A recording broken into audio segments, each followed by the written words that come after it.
Morning traders, it's the 27th of March. We're Signal Centre talking ball. Apologies for the slight delay this morning, a few technical issues, but we're back up and running. Good morning to you, Steve. How are you? Yeah, good, mate. Nice weekend. So ready for another week, ready for another humdinger. Good. Okay, let's go on with it then, shall we? Let's go through the latest headlines to start, then we'll get into some charts. So, banking sector fears return over the weekend. After Friday's European close, there were fresh concerns surrounding the global banking sector, in particular focus on Deutsche Bank, which shares come under notable pressure. Seems to be alleviated a bit this morning, but still it is around and it is causing concern. So risk appetite dipped as a result of this. Stresses in the sector meant that weaker risk appetite undermined oil prices and also commodity currencies as well. Euro dipped on the back of all of this as well, with Eurozone banking stocks hitting Euro US dollars that slid to around 107.15. Wall Street did provide some relief after the initial selling pressure. There was a recovery later in the day, which also helped underpin risk appetite, but it's all pretty choppy out there. US yields recovered as well. The 10-year dipped to around 3.3% on Friday before a recovery to 3.4%. Over the weekend, one of the Fed members stated that the credit crunch in the banking sector could push the economy closer to recession. So a bit of a recession warning there. Also, the numbers that we saw last week on the PMI side of things were pretty mixed. The Eurozone manufacturing index retreated to a 4-month low. And in contrast, the services sector strengthened to a 10-month high. So very variable and mixed. Also mixed in the UK, the index dipped to a 2-month low of 48 from a previous number of 49.3, and again below the consensus forecast of 50. So all pretty mixed out there, and I guess that's been reflected in the charts as well, Steve. So let's kick off and take a look at cryptocurrency first of all to see how they're shaping up. Yeah, we'll just have a little reminder of what we did last week. Let me just share my screen. Weekly chart in Bitcoin. The overall picture, obviously, we had this like double top or head and shoulders formation, and the real main area of support for that formation was between 28,800 and 32,500. And we've actually got to that level. We've actually tested that initial resistance level. So we can see last week's price action actually ended up as a doji candle. So we went through the resistance level, tested it, and reversed sharply. We basically opened up slightly below where we started the week. And this week on the Bitcoin or cryptocurrency charts runs from Monday to Sunday night. So overall, it looks like we've stalled at that resistance, and there's potential for a rejection now. Looking at the daily chart, we can see a little bit more of what went on. You can see the spikes higher, stalled, reversed sharply lower. So we got this almost engulfing candle on Friday's price action.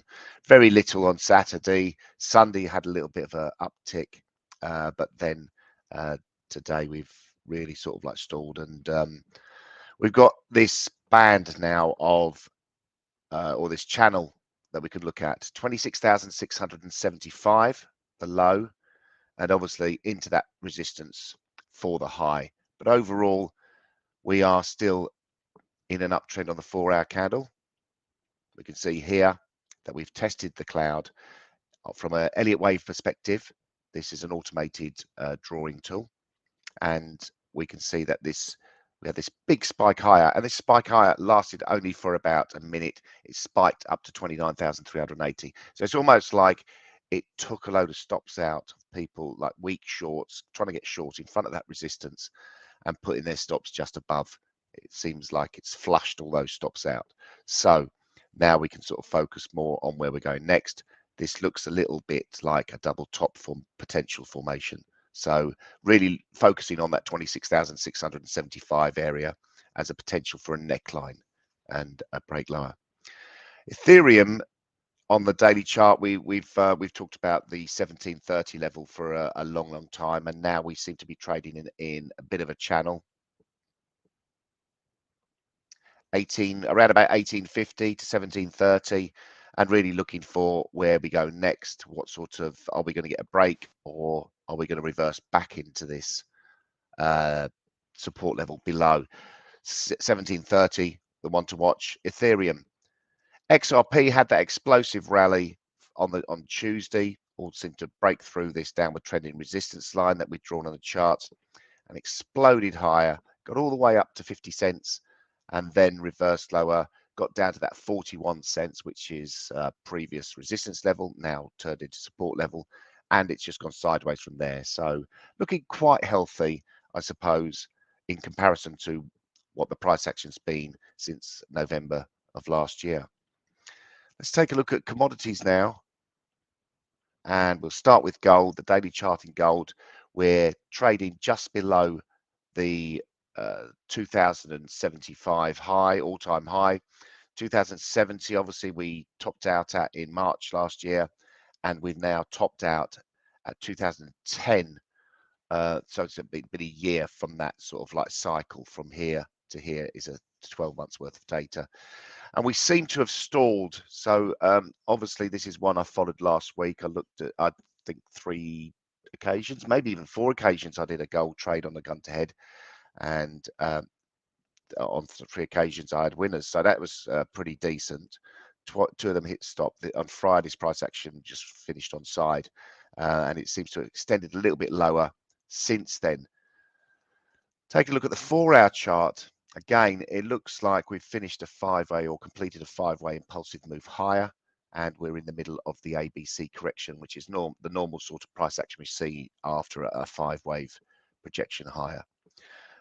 Looking at the neckline really for a potential double top as well, this 1934 level, which is below. Still got a long way to go before we get there. Trading at 1968 at the moment, and in this channel, looking really to see if we can form this double top. A lot of that will be based on whether this safe haven move continues, or whether the dollar has an uptick. If we do get an uptick in the dollar, then we should see weaker prices in gold, but it has been supported by the safe haven drive. So on a shorter term basis, real levels to watch are the most recent high just at around 2003, and where we're trading right now is quite key, 1966. And as we've said before, I've mentioned that price a lot of times, and we can see it's been quite a pivotal level before. So always a good year for England's World Cup team, but let's see if we can get a new level, maybe like look for a 2023 level or 2024 level, you know, just keep winning year after year. Looking at silver, price action has been similar to gold. It's been dragged up, it's kicking and screaming. We've now got support around about the $23 level. We topped out at $23.50, and that'll be that. But it does look a little bit like we're putting a bit of a top in place, so watching that one carefully. Copper seems to have stalled and broken lower, a little bit of a bearish pennant formation forming there. Crude oil, now this is one to watch as well. This had a bit of a break lower last week, took out that support at 70.30. This is WTI crude oil. We managed to retest that last week. We're trading just below it now. Will it continue to do a job? 70, well, sorry, 70.20. Let's get the exact level that we got in here. I'm going to take that as the level, 70.42. So anywhere below 70.50, we stay below there. I think we maintain this downward pressure. There doesn't seem to be any real reason why we shouldn't, as prices have just been under pressure for a good few weeks now. We can see how we broke down below this upward trending support, took out that key level 70.21 on this chart, and shooting star posted on Thursday led to further downside on Friday, although we have recovered from those prices. So now a real test of whether this break lower will continue or not. Brent crude oil, similar sort of price action. Obviously, it trades at a $5.30 premium at the moment, and the levels to watch really, the spike low we got down to last week was $70, so a nice big psychological level to watch. The shooting star topped out at 77.10, and and we're trading around that 75.26 level, which is the real sort of pivotal level to watch in that. Natural gas remains under pressure and hanging about this 210 support level, which was the swing low from the 22nd of Feb, and we seem to be drawing, our prices seem to be drawing towards that, and we should get a test of that soon. At the moment, we seem to have held around about the 221 level, but only trading 224, so plenty of opportunity for that break lower to test and see if we can manage to get down to the measured move target, the 135. We've been talking about it for a long while, or I have been boring people about it for a long while. It seems to have done a really good job, that head and shoulders formation. 210 is close enough, but maybe we will get that extra little bit. It feels like it at the moment that we have a little bit more on the downside in natural gas. Let's take a look at Forex with Joe. And then let's do that.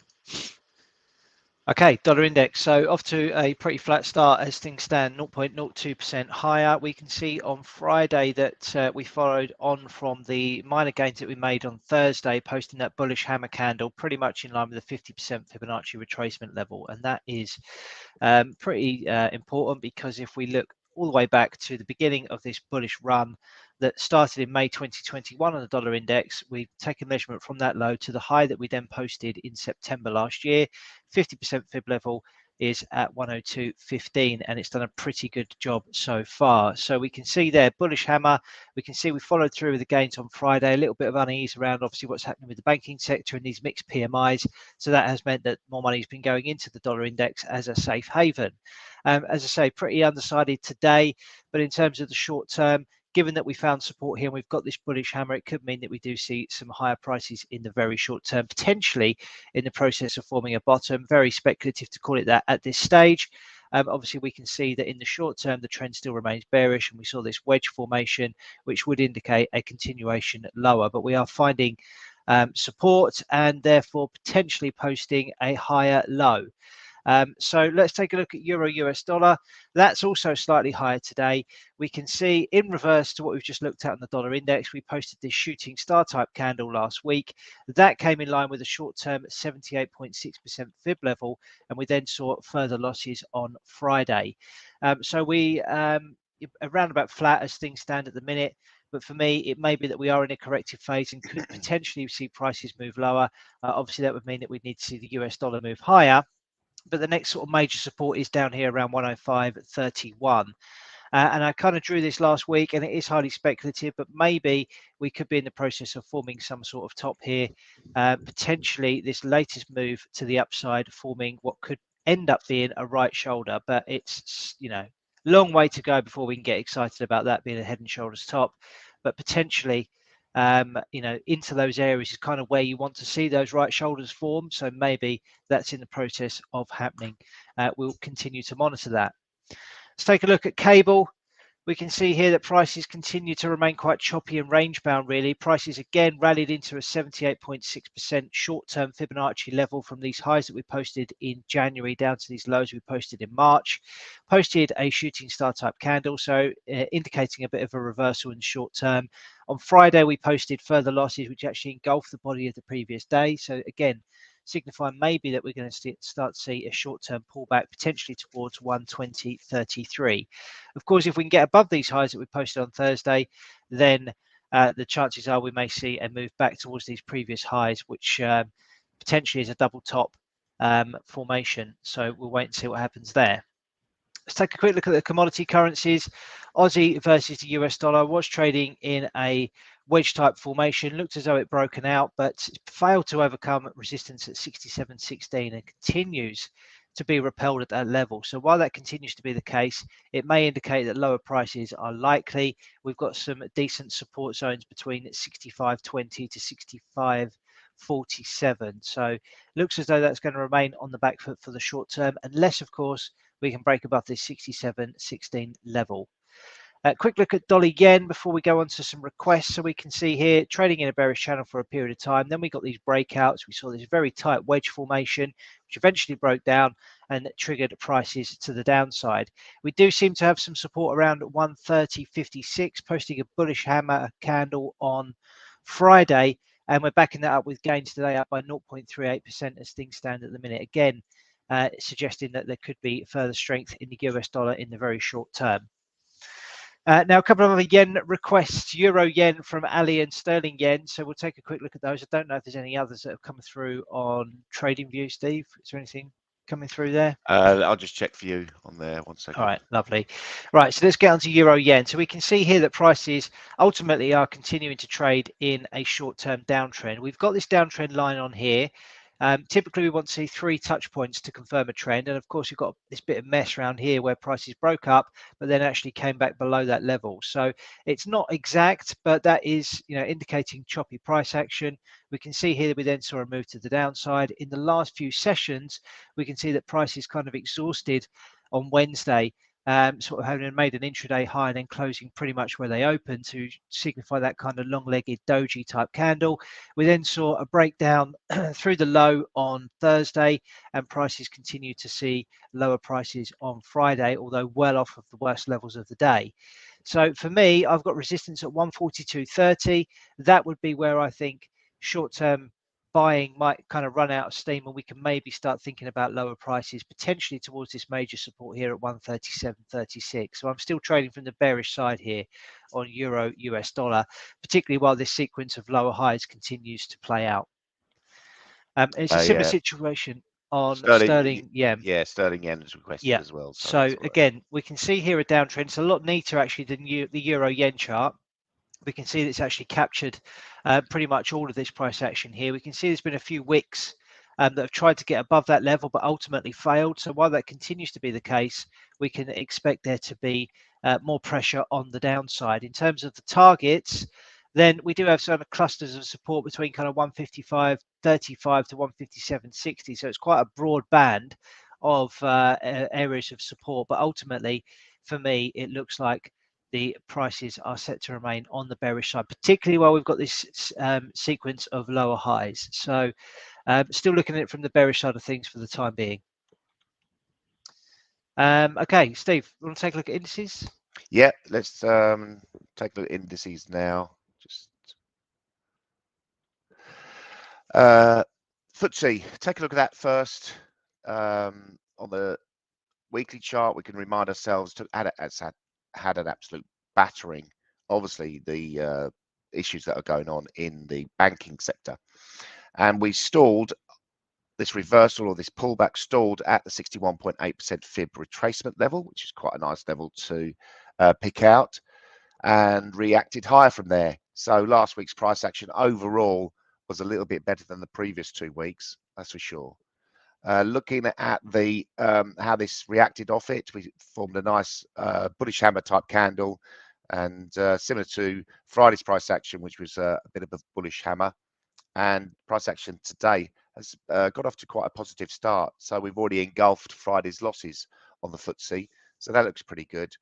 Price action above or resistance above should come in the form of around about 75.90 to 7600, trading at 74.60 at the moment, and support below 73 all the way down towards that 72 level. Nice big band of support just below the market.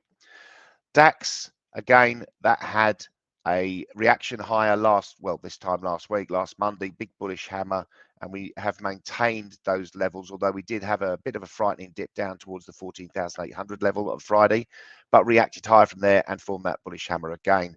And price action today, again, trying to claw back all the losses that we suffered on Friday, starting off pretty well at the moment.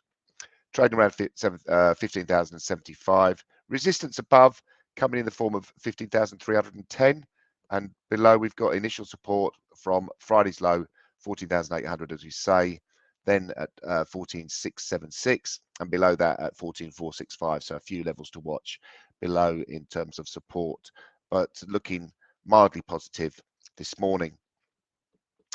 The Dow had a reaction, well, posted a lovely bullish hammer on Friday, so we were giving up those gains that we had at the start of the week, and then we reversed pretty sharply from a low of 31,735, and we saw price action again kick back higher towards the end, towards the close, and finished really nicely into the sort of gains on the week.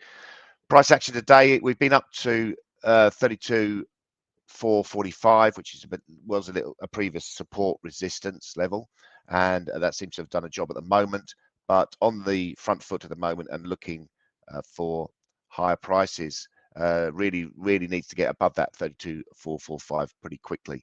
If it does stall around here, we might get a little bit of a shooting star candle over on the day. But so that's something to watch as we move into the week.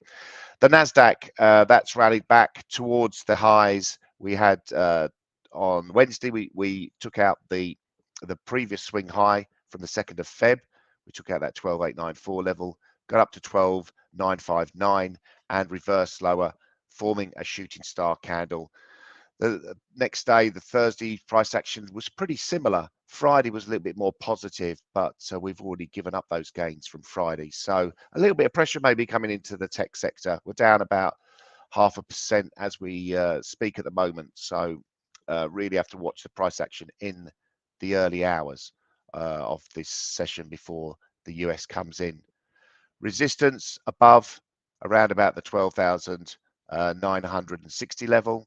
And support, we've got plenty of support below. 12,564 will be the first real test, so that's a couple of 100 points lower. S&P, we've still got this channel highlighted on the chart. We've got this double top formation played out, which obviously managed to take out the measured move target, so that was nice. Formed a doji candle on the 13th of March, and since then we've been reacting higher in this bullish channel. We actually formed another point on the bottom of that channel, so it's quite a nice strong upward trending support line that we've got here. Let's draw it in over the top, and let's color it in blue so we know it's supportive. Oh, didn't do it.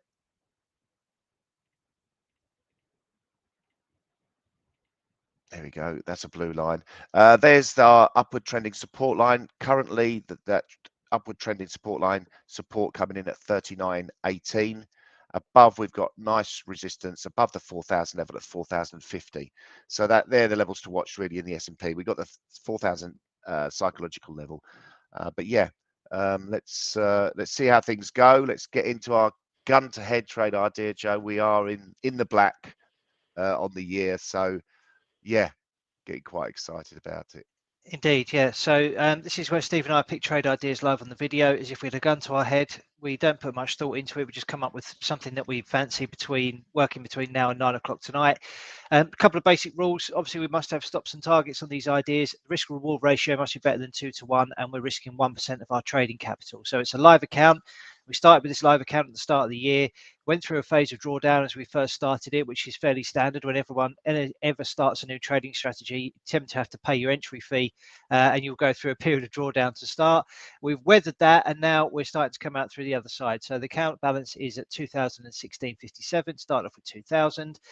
We've had a bit of fun along the way, which, if you're not taking trading too seriously, it should be about fun rather than, trying to become millionaires overnight. We're just taking a very slow and steady approach and hoping that over the course of time, things work out positively. So Steve had another trade on gold on Friday. That was his third one of the week, and it was a hat trick of wins as well for Steve on gold. Although it was the smallest win of the week, it was about 0.41R. They all count, Steve. We'll notch that one up on the board. Congratulations to you. I was short of Euro CAD, I believe. Was it Euro CAD? No, it's Euro Oz. And yeah, it was just a bit choppy, to be totally honest. You can see here on the chart. Looked like it got off to a pretty decent start, but then kind of faded. At 9 o'clock, it was 0.4R offside. So between us, we actually didn't lose any money on Friday, which was good. But we get to reload the gun and have another go today. Have you got anything ready, Steve, or would you like me to go first? Yeah, you can go first, mate. Okay. I was looking at some of these euro markets. So euro yen was one that was spoken about from Ali. He's requested a look at that. This was quite interesting for me. Just again, back to these daily charts and why my bias is bearish. We can see here that there is a sequence of lower highs. Yes, there's a bit of a choppy kind of breach of the downtrend line here. but it certainly didn't rocket onto the upside. In fact, we got some pretty negative candles along the process. We can see here there's been some really long legs on these candles over the last few weeks or so, so it's quite choppy out there in this market at the moment, which can be a good thing. Obviously, increased volatility can mean increased moves and increased outcomes. So this is the intraday chart here. We can see in this short-term move lower, we've got a 50% Fibonacci retracement level at 141.34. We can see we've tried to push higher into some short-term resistance at 141.56, which has failed. As things stand, there's still 22 minutes left on this candle. So I actually want to sell it here at the current price of around 141.16, if possible, Steve. Yeah. And I want to have a stop loss. It's quite wide. Obviously, we need to give it a bit more width due to the increased volatility. So that's going to go at 141.86. It's just above this impulsive candle lower here from Friday. And I'm targeting a move down to these previous swing lows at 139.07. Sorry, where was the stop again, Joe? 141.86. About 3 to 1. Yeah, okay, mate. Got that on for you. Thank you very much. There we go. There's a trade on. Risking £20.19, 1%, roughly. Oh, it's slightly above, actually, Joe. £20.16 it should have been. 3p. I'll have to get back off you later. And targeting a move down, that'll be a £55 profit if it hits that. So I was looking at, funny enough, I was looking at crude oil. There's a little bit of a, don't know if I should be sharing this really. I'm doing this crude oil challenge this week at CME Group. So I'm not doing this to advertise CME. Don't worry about that. But it was just a challenge. Trading view charts, so it's all right. Yeah, trading view charts, and we can see that there's a bit of a challenge going on.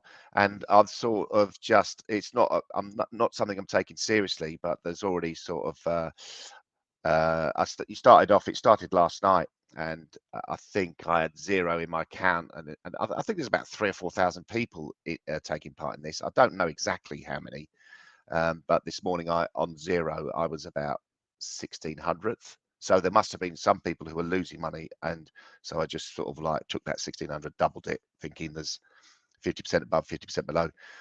Quick analysis, and I've just sort of had a few trades this morning, and I'm up to 89th spot. So, but it's very much of it runs for a week, this challenge, and you've got to see how much money you can make in a week. What do you win? I think there's a bit of prize money, so that obviously that's what's all simulated, is it? Yeah, it's all simulated, and I basically sort of like got some long Heiken Ashley charts on there. Yeah, stuck a few of those on there, just see if there's any sort of like real trend in there. But yeah, just having a little bit of a play around with that. I saw the sort of price action stalling around here, and I thought I'd go short. And you could see by the league table that a lot of people were long, so I was almost going contra trend, which is probably not very nice, Steve. But anyway, so this is where I wanted to get in, the 69.92, but obviously it's moved since we've started talking about it, and this is Oanda's prices as well. It's different to the other ones. So I'm still gonna do this trade, something like this. Let's see if we can get it on. Create a new order, market. I want to sell at market, take profit, stop loss. I only want to risk 1%, which yeah, that doesn't look too bad. So if I sell 34 lots, I'm risking 1%. Risk. Okay, it's given me a little bit more of a target. I'll just line up my charts to accommodate that. So that's what I'm doing. I'm getting short, looking for that retracement, just thinking really overall on the 4-hour, we stalled at the cloud, posted a lower high, forming a shooting star on the 4-hour candle. Still got a little way before that plays out. That's 10 o'clock.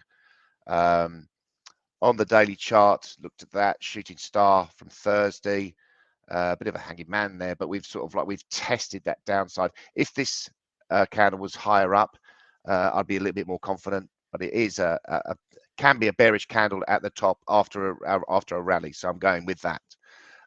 We've had a bit of a spike up this morning. I haven't taken that high out at 70.20, so I thought let's fade this move after we've broken through that really sort of like solid previous support level at 70.30. So yeah, bearish on that. That's what I've gone for. Good luck. Cheers. Okay, right, day ahead. So only a couple of bits out today. We've got the German EFO index, which is out in 17 minutes. So that may move the dial a little bit on anything euro linked, or certainly the DAX 40. And then later this evening at 6 o'clock UK time, we've got the Bank of England Governor Bailey's speech. So that, again, could be pivotal for monetary policy in the UK, impacting FTSE 100, which point will be closed. So you'll be able to trade it on the futures exchange for a CFD broker or spread betting company. Yeah, later on in the week, we've got US consumer confidence and some inflation data from Germany. Obviously, clocks changed in Europe over the weekend as well, so we're now back on the kind of the normal footing with regards to the timings on the US data points, which will be around 1:30 rather than 12:30, which have been for the last couple of weeks. Okay, I think we're done, Steve. Yeah, lovely. Thanks, mate. Okay, cool. Well, have a great day, everybody. Thanks for watching, and we'll see you tomorrow. Cheers. Bye-bye.